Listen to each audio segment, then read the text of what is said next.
Hey guys, what is up? It's your boy Teddy here.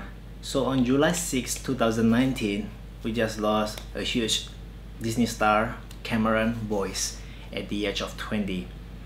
For those of you guys who might not know, Cameron BOYCE is a b-boy, and his b-boy name is B-Boy Truth. A lot of you guys, my subscriber, asking whether I know him personally or what do I think about him. So personally, I didn't know him, but I do follow a few of his works.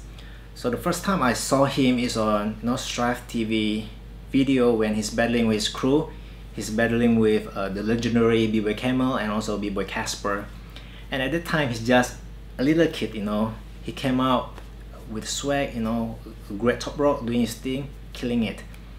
And the second time, he's on the film called Jesse. And again, I think he's came out as a new guy, and then he just showing off his skill. So I just want to make this quick video for my subscriber who asking me, whether I know him or what do I think about him.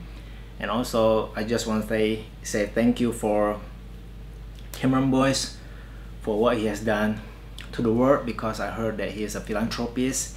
And also thank you for what you have done for the b-boy and the b-boy community. Thank you for bringing b-boy to the big screen, and my heart goes out to the family.